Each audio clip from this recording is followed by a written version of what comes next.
Mateus 24 não é uma ficção futurista. Jesus profetizou a destruição de Jerusalém, que aconteceu no ano 70 depois de Cristo. Mas padrões se repetem nos dias de hoje, em 2025. Jesus disse: essa geração não passará sem que tudo isso aconteça. Mateus 24, versículo 34. Pedro, Paulo e João gritavam nas suas cartas: é a última hora. Lá em 1 João 2,18, dizia que a hora era agora. Apocalipse começa com uma mensagem de urgência, onde diz que o tempo está próximo. Leia lá depois Apocalipse capítulo 1, os primeiros versículos. Jesus no templo disse que não ficaria pedra sobre pedra que não fosse derribada. Isso já dissemos que cumpriu no ano 70 depois de Cristo. Na tradução de Mateus, quando os discípulos questionam acerca da destruição do templo, que a conversa é sobre a beleza do templo, as edificações, as pedras que foram adornadas por Herodes o Grande, no tempo que reformulou o templo. E os discípulos falam para Jesus: que pedras e edifícios? Jesus vai responder: vês tudo isso, não ficará aqui pedra sobre pedra que não seja derribada. E eles questionam: Senhor, quando acontecerão essas coisas, que sinal haverá da sua vinda? Em Mateus acrescenta-se a palavra, em português está escrito: quando acontecerá isso, né? E que sinal haverá da tua vinda e do fim do mundo.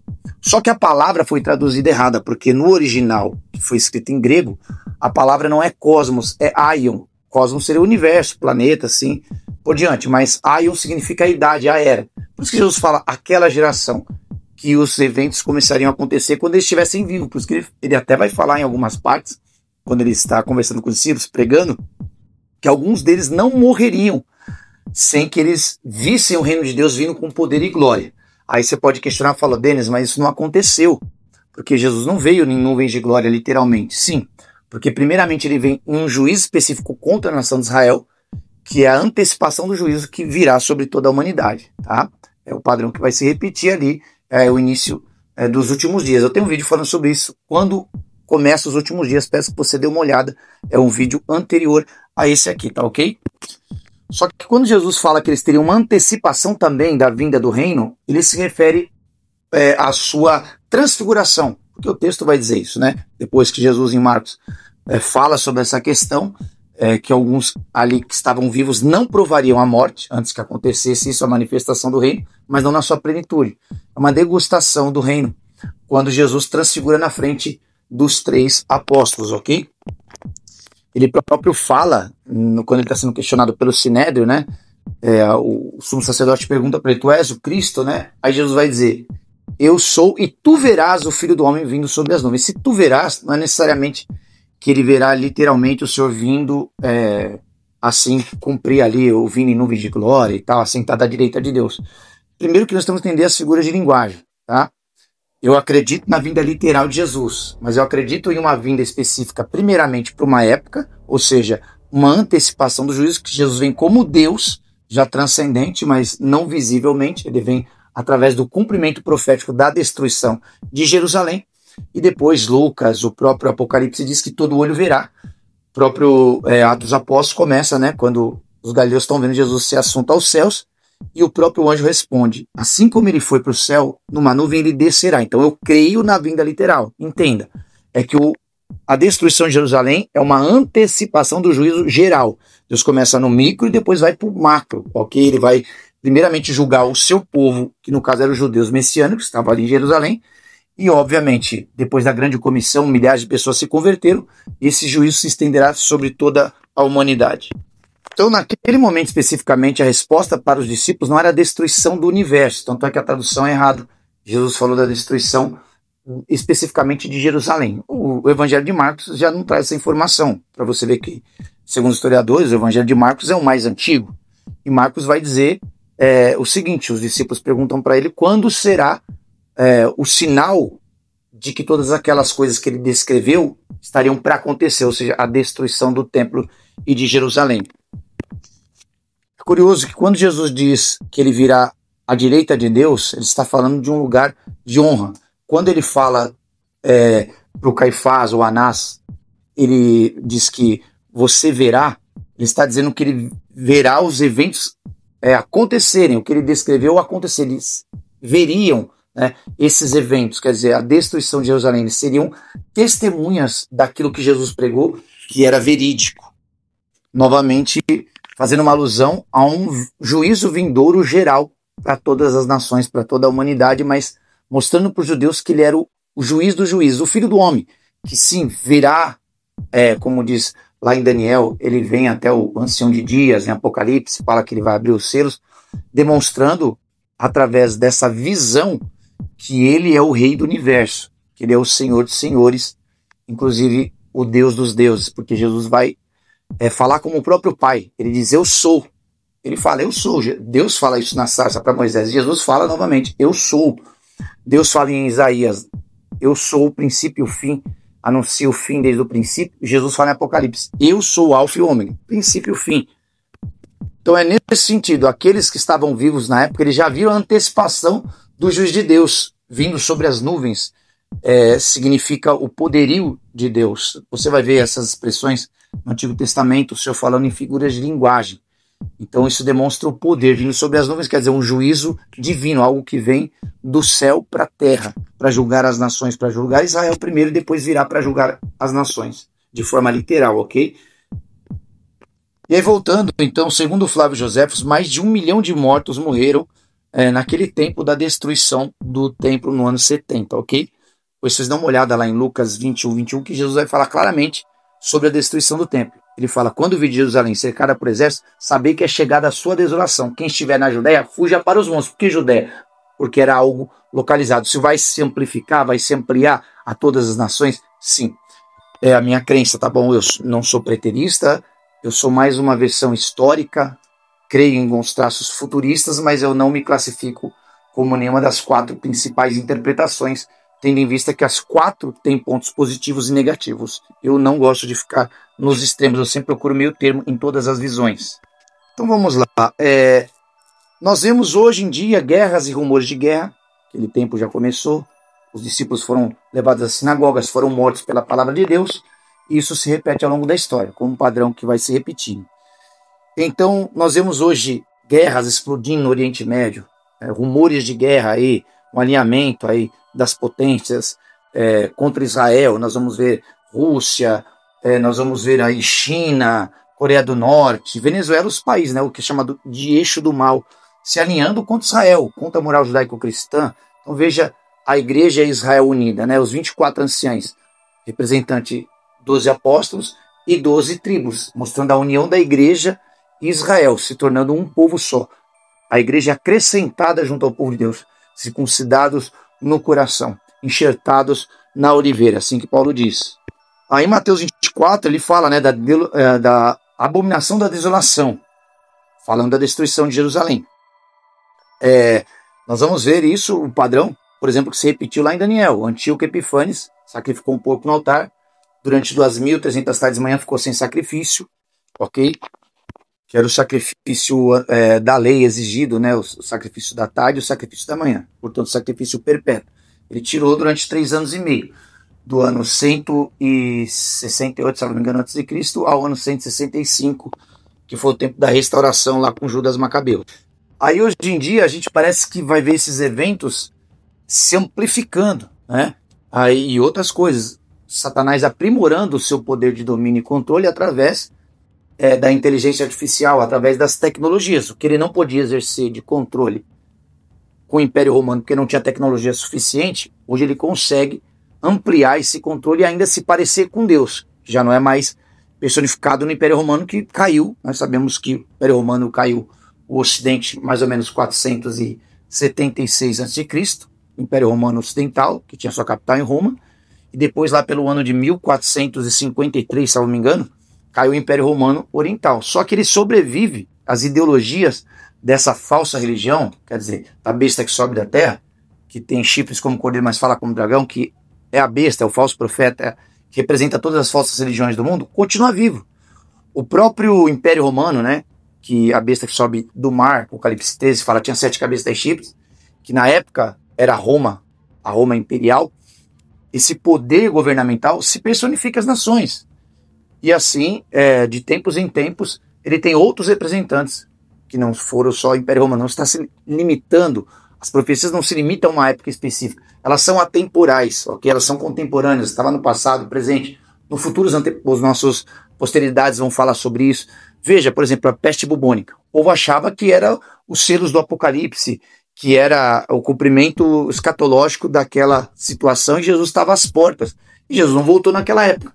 Quer dizer que então era mentira? Não. De fato, eram as pragas do Apocalipse sim descritas. Nós vamos ver os cavalos, né? Primeiro o cavalo branco sai vitorioso para vencer. O que acontece? Ele é a luta, a ambição pelo poder. Depois vem um cavalo vermelho, que a própria palavra explica, que ele traz guerra, ele traz morte. Então o próprio cavalo vermelho já explica o que acontece. São sucessões de eventos. A guerra pela ambição e o poder gera guerra. Depois vem um cavalo preto, que tem uma balança falando de fome. A guerra em um país abastecido, destruído pela guerra, gera fome. Depois vem um cavalo amarelo, que a morte e o inferno seguia. Um país desabastecido pela guerra, destruído pela guerra, ele gera o quê? Pestes, pragas e assim por diante. Então, são eventos que se repetem, são padrões que vão se repetindo de juízo, cataclismas, como se Deus reiniciasse, de certa forma, alguma coisa para trazer uma ordem, e não por maldade, mas é a correspondência, é a ação e reação. Tudo que o homem planta, ele colhe. E as profecias vêm como aviso. As profecias, elas cumprem 3 propósitos específicos. Já foi falado isso em outro vídeo, mas eu vou dar uma antecipada novamente. Esses propósitos, na verdade, são 3 tipos de profecia. Ela vai cumprir 3 papéis fundamentais diferentes. Então, tem a profecia que é condicionada. Qual é a profecia condicionada? Deus fala para que haja mudança. Então, ou faz uma promessa, mas está condicionada a uma obediência. Ele fala para Jonas que pregasse a destruição de Nínive. E se Nínive não se arrependesse, a destruição seria inevitável. Então, essa destruição estava condicionada à obediência e à desobediência. Então esse é um tipo de profecia. Nós temos também a profecia diagnóstica. O que é a profecia diagnóstica? A pessoa vai lá fazer uma vistoria numa casa, sei lá, teve um incêndio, aí ele vai lá ver as estruturas, fala, essa casa, ele fez um diagnóstico. Ela não pode mais ser morada, ninguém pode morar mais aqui, não pode ser habitada porque ela inevitavelmente perdeu seus alicerces, não tem mais força e ela vai cair. Então uma profecia diagnóstica. Agora tem aquela profecia que, vamos dizer assim, ela é predestinada, como se Deus predeterminasse, mas não que ele escreveu necessariamente o que aconteceria, ele manipulou os fatos. Ele escreve de antemão, antes de acontecer, por ele ser Deus e ser presciente, também onipresente, ele vai relatar acontecimentos que serão revogáveis de alguma forma, demonstrando a sua presciência, que ele é Deus, que ele conhece tudo, e aí certas coisas ele permite que aconteça, e registra antes de acontecer, para que saibam, né, que ele é Deus. Ele fala isso. Eu sou aquele que profetiza o fim desde o começo, para que saibais que eu sou Deus e fora de mim não há outro. Não há outra rocha que pode salvar. E eu já falo de antemão os eventos que vão acontecer, para que vocês não digam que foram os deuses de vocês que disseram. Ele fala isso lá em Apocalipse. Então, podemos dizer que fomes, pestes, terremotos, climas apocalípticos, vacinas forçadas, chips, ecoam, né? Imagem da besta também. Imagem da besta é a propaganda ideológica. Então seria, vamos dizer, hoje é equivalente não só às falsas religiões, mas aquilo que sustenta os valores absolutos, né? Desse sistema absolutista que seria um poder governamental, que é representado no primeiro momento, personifica-se em Roma, mas depois em todas as nações, até o fim, todos os governos, em todas as autoridades que são contra Cristo. Da mesma forma que a falsa religião, vamos dizer que é uma forma de imprensa, de propagar a sua mensagem falsa para poder aderir, pessoas aderirem esse sistema, para poder comprar e vender, elas têm que se igualar, ou seja, vai nivelar toda a humanidade. Para você poder participar da economia, você tem que se enquadrar nesse sistema. Isso é a besta como um todo, tanto a que sobe do mar quanto a que sobe da terra. Então fazer a imagem é essa manipulação para fazer as pessoas aceitarem o mal como o bem. Aceitar a marca. Na testa controla pensamentos, na mão controla as ações. Então ela vai manipular o povo para poder aceitar isso daí. Vai configurar um padrão na vida das pessoas, de comportamento na sociedade, assim por diante, que é contra a palavra de Deus. Que é reprogramar o cérebro humano. Então é isso que é a imagem. Aí a IA, a inteligência artificial, a tecnologia, só amplifica esse poder, esse controle, esse domínio que o anticristo quer ter, Satanás quer ter sobre a humanidade. E também essa tecnologia faz com que ele pareça vigilante, onipresente, não é? Através das câmeras instaladas, esses programas de biometria, nós vamos ver aí score, né, de pontuação social, que é uma forma de tirar a cédula para eles terem controle total da economia, realmente para as pessoas não poderem comprar e vender. Mas isso não se limita a algo futurístico, porque lá na época do Império Romano, não tendo essa tecnologia, eles também faziam isso. Quem não aderisse ao culto imperial, adoração aos imperadores, não podia comprar e nem vender. Você vê a carta de Tácito Cornélio, de Plínio Jovem a Trajano, falando das perseguições aos cristãos, Eusébio de Cesareia. O cristianismo sempre foi perseguido. E essa sempre foi a meta de Satanás, controlar a humanidade, destruir o ser humano, que é a imagem de Deus, para ofender o Criador. Assim eu encerro o meu sermão, para vocês refletirem. Peço que você assista ao meu vídeo anterior a esse, que você vai entender melhor a minha mensagem e o meu embasamento, o meu pensamento para poder fazer esse conteúdo. E se você achou interessante, eu peço que você compartilhe também para que eu possa alcançar, através da palavra de Deus, né, o evangelho possa alcançar mais pessoas, tá? Antes de encerrar também, eu quero dizer, para você estudar a escatologia, as 4 principais interpretações, preteristas, idealistas, históricos e futuristas, entenda que a Bíblia tem que ser lida de 3 formas, literal, tipológica e também simbolicamente. O Apocalipse é o livro mais simbólico que tem.